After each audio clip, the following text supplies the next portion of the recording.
Teori, kenapa Luffy gak pernah diajak gabung Shichibukai di One Piece?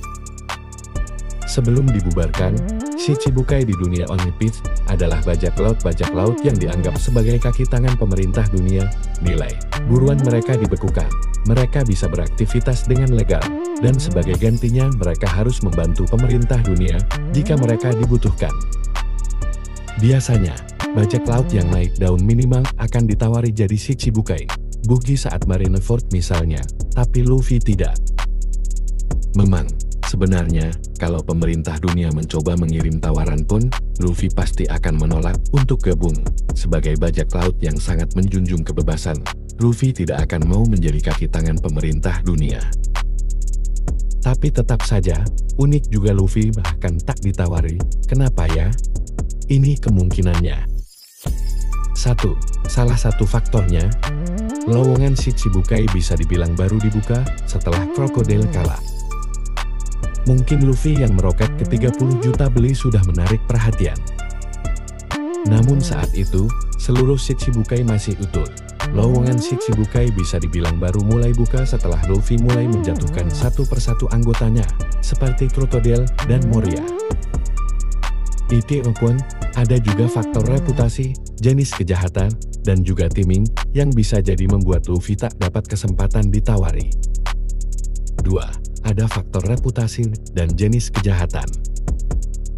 Reputasi adalah hal yang sangat penting agar seorang bajak laut mendapat tawaran jadi Shichibukai. Marshal Dave Teach meroket jadi Shichibukai karena dia mampu menangkap port gas di es dari kelompok bajak laut Whitebeard. Trafalgar Law menjadi Shichibukai setelah mengirim jantung dari 100 bajak laut ke pemerintah dunia. Boa Hancock dikirimi tawaran karena baru sekali beroperasi saja, nilai bounty-nya sudah tinggi.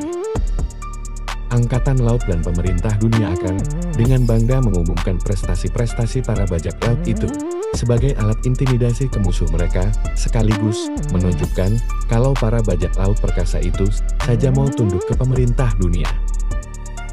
Nah, sekarang lihat lagi alasan-alasan kenapa tokoh-tokoh di atas ditawari posisi sebagai Shichibukai.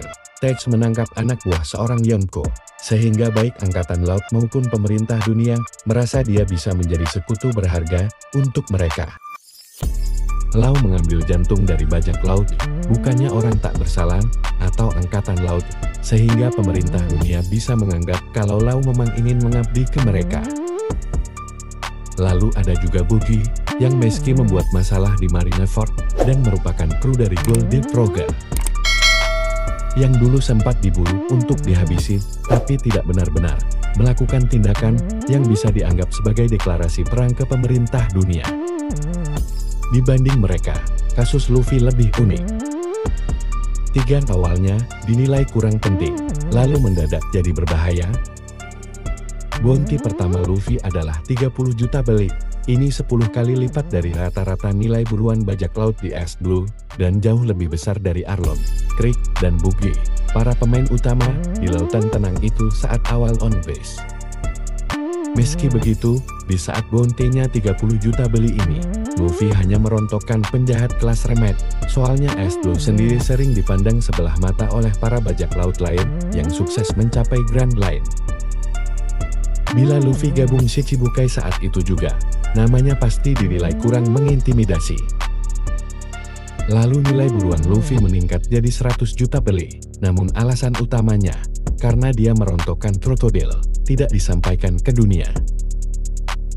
Propaganda, pemerintah dunia membuat Smoker dianggap sebagai sosok yang mengatasi ancaman Crocodile di Alabasta. Jadi walau Luffy membuat kekosongan di kursi Shichibukai, pemerintah dunia jelas tidak bisa sembarang mengajak Luffy ke Shichibukai untuk menggantikan Crocodile. Faktor intimidasi Luffy tetap kurang, karena alasan bounty-nya naik ditutupi. Selain itu, pemerintah dunia juga mungkin merasa gerakan Luffy ini seperti tidak mempedulikan kekuasaan mereka. Saat Crocodile mencoba melakukan kudeta, dia masih Shichibukai, sehingga statusnya masih dilindungi oleh pemerintah dunia. Namun Luffy tetap saja melawan Crocodile tanpa memikirkan konsekuensinya. Enies Lobby adalah momen di mana Luffy benar-benar menjadi sosok besar. Dia berhasil menyerbu Enies Lobby lalu kabur dari Booster Call bersama krunya hidup-hidup. Lalu terungkap juga kalau dia adalah cucu dari Monkey D. Garp dan anak dari Monkey D. Dragon sang revolusioner. Masalahnya, saat itu terjadi, pemerintah dunia justru tidak akan mau mengajak Luffy untuk gabung ke Shichibukai. Cowok yang satu itu sudah menyerbu salah satu pulau milik pemerintah dunia dan menjadi satu faktor penyebab kehancurannya. Sebelum itu juga Sogeking sudah membakar bendera pemerintah dunia, memastikan kalau kelompok ini mendeklarasikan diri sebagai musuh pemerintah. Ingat, kebanyakan bajak laut waras tidak akan sengaja membuat pemerintah dunia menjadi musuh mereka. Karenanya pasukan revolusioner Monkey D.